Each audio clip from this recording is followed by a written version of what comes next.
শোনেন, আপনি হচ্ছে ওই ইজারা তুলবেন বাজার থেকে, বাজারের বাইরে চাঁদা তুলতে আসবেন না কালকে থেকে, বুঝছেন? বাজারের বাইরে কোনো চাঁদা তুলতে আসবেন না, কোনো চাঁদাবাজি চলবে না দেবিদ্দার। আপনি শুধুমাত্র বাজারের ইজারা নিচ্ছেন, বাজারটা হচ্ছে শুধুমাত্র কাঁচা বাজার। মিজান এমনি খাইলে হইতো না। মিজান মিজান ভাই তুমি যখন দাঁত খাইলে না বন্ধু এটা রাধানগর ভাই ভাই এর রাস্তায় শুরু করে দিচ্ছে ইলেকশনের জন্য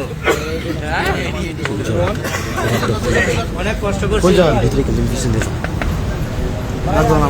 চাল দেন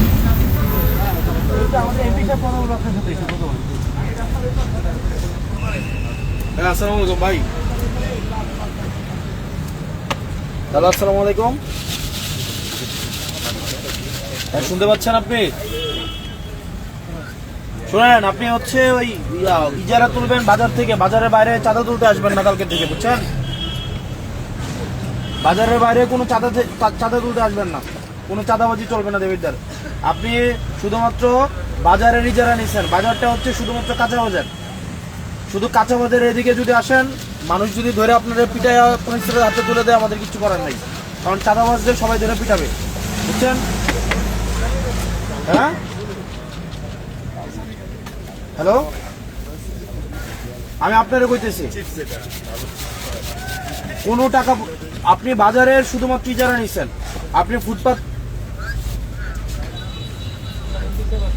আপনি কারে কইতো বাজারের লোককে, আপনি চাঁদা তুলতে আসেন প্রত্যেকদিন, আমার বাজারের লোককে বলবো কেন? চাঁদা তো আপনি উঠান, হ্যাঁ? আপনারা বলে আপনি চাঁদা উঠাইতে আসেন না, আপনারা কে বলে আপনারে?